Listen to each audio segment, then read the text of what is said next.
Hello, everybody. I think this is going live, so hopefully it is.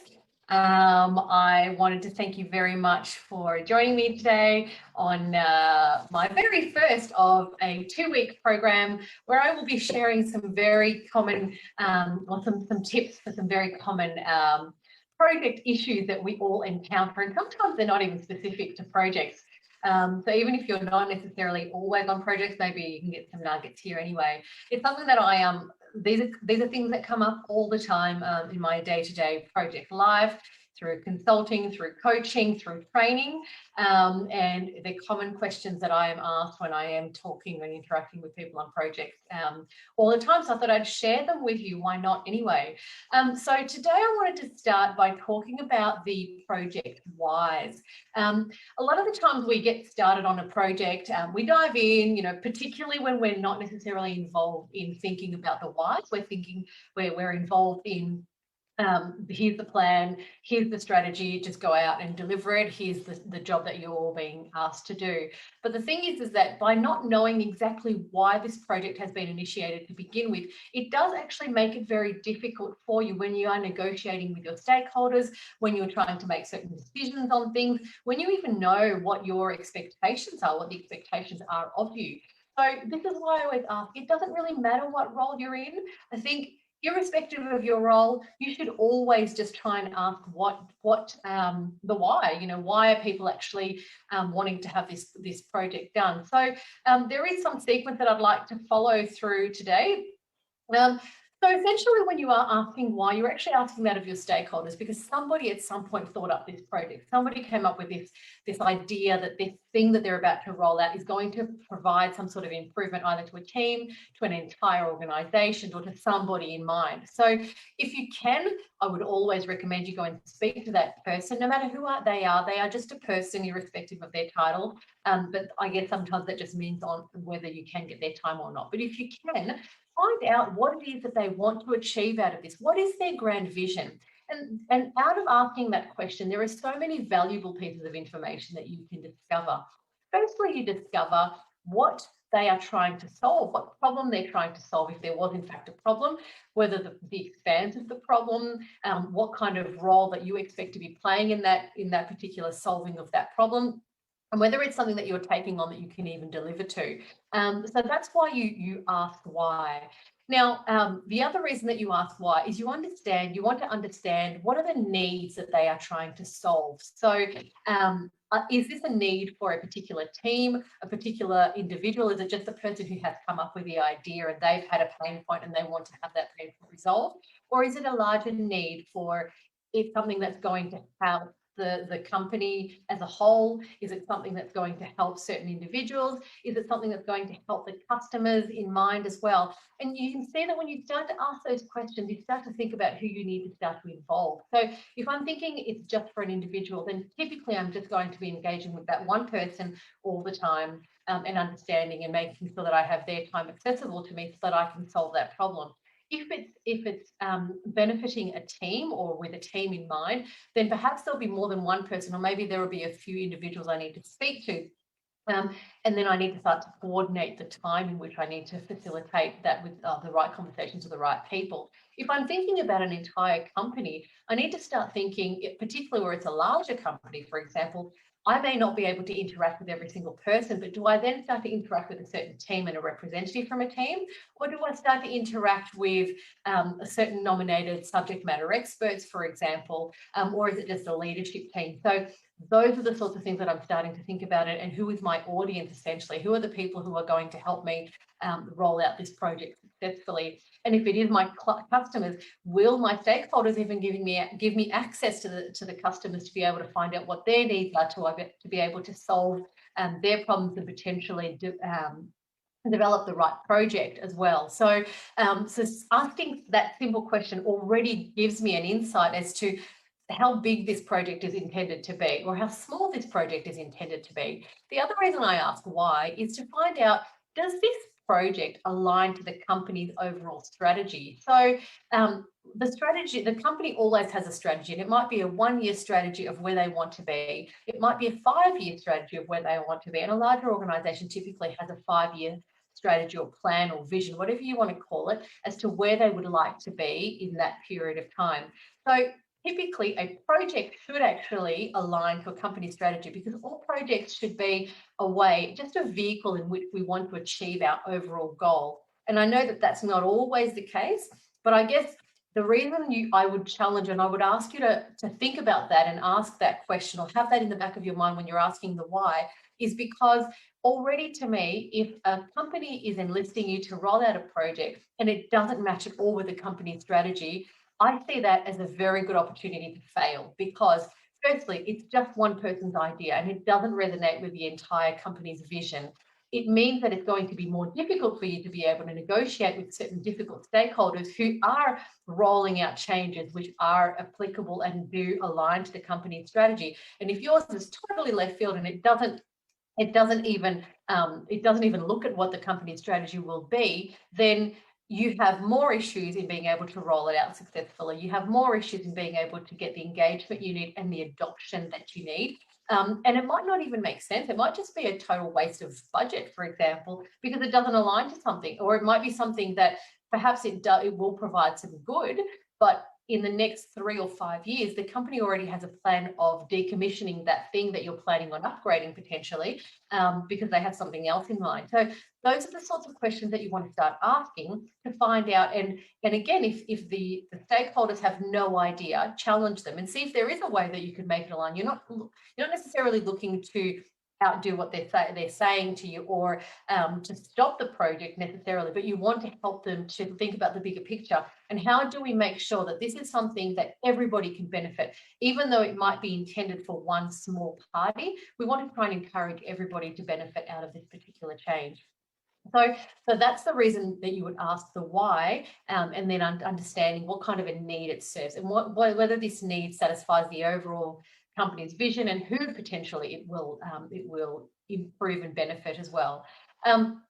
You also want to ask, why should this specific project being initiated, or is thinking about being initiated, over potentially something else? So for example, you might want to roll out, let's use a car as an example. I want to develop a car. Now, there might be 3 ways in which I may be able to develop a car. Often when we think about a project, we think about the one idea, and we only think about the one way of achieving that idea.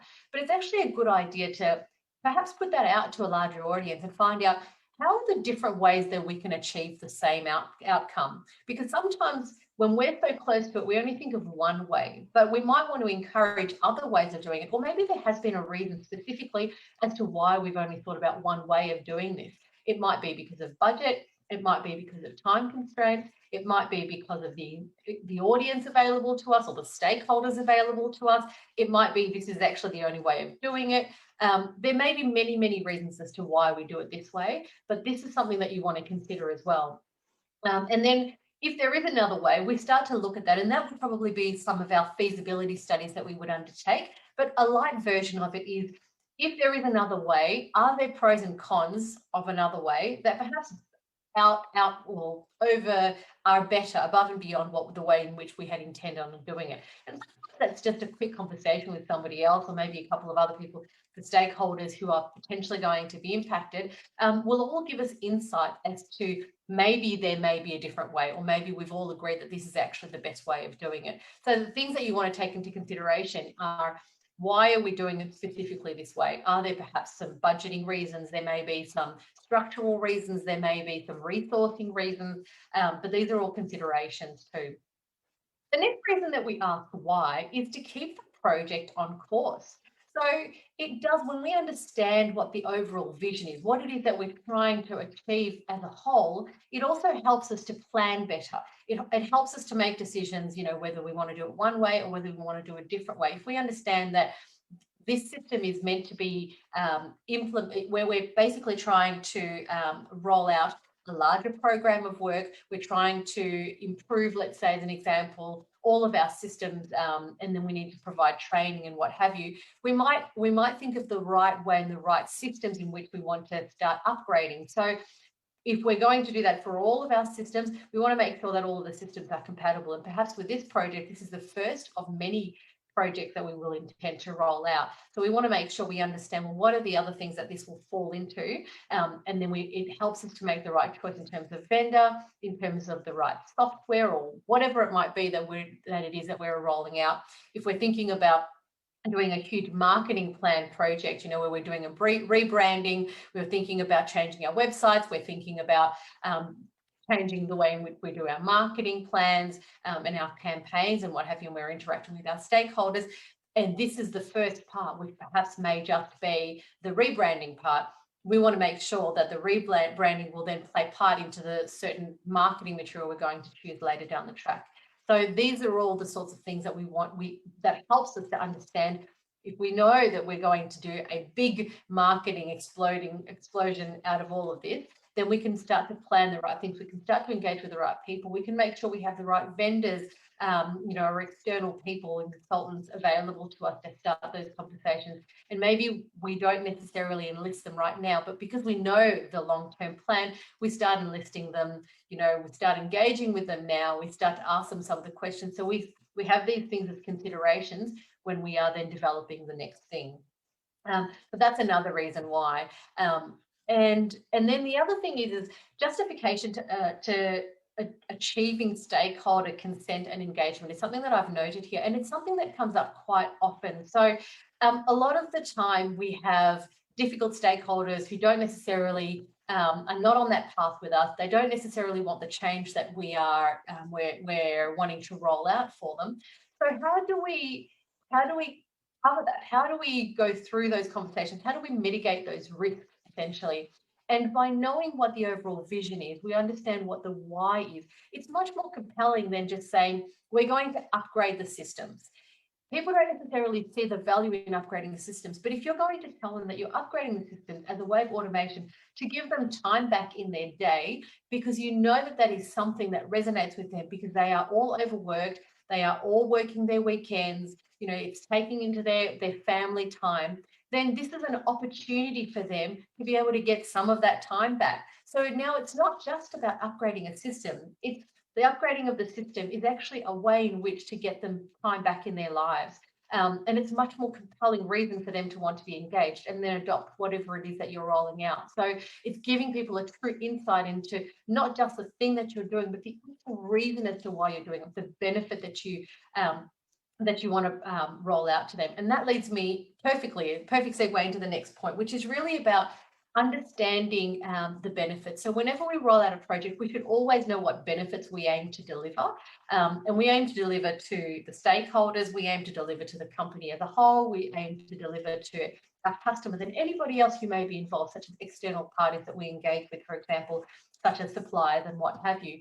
But if we understand the actual why, the larger why as to why we're rolling out this project, it is much, much easier to draw out meaningful business benefit, meaningful reasons as to how we're going to improve, who is going to improve, because as we've said at the beginning, we now understand who is going to gain an improvement, who is going to need to be interacted with, who is going to need to play a part into this project in some way, shape, way, or form. And so we can then start to appreciate, well, although it may be, whatever the change may be important for this particular team, it has a cascaded benefit effect on other teams. For example, if somebody already has a lot of issues in terms of accuracy, let's say data accuracy, and then they need to provide certain reports to other teams who rely on that data to be able to make other critical business decisions. I can't speak this afternoon. I can't even say where we are. But so that's another reason as to why it will benefit, the other teams as well. Because if we now know that the data we're going to produce is accurate, we'll probably do it in a much more timely manner. We provide that information and that data via a report or whatever it is that we need to provide that to other teams. They get the reports faster. They know it's accurate. It spends less time for them to have to go and reconcile and whatever else. There are so many other benefits. And if they then use those reports to feed figures, reports, and other information to customers, again, we have so many cascaded improvements and benefits. So it helps you to understand what those benefits are. If we know that the reason we've done this is because we're actually having we're losing a lot of customers because we're overcharging them, we're undercharging them, or it's constantly a problem.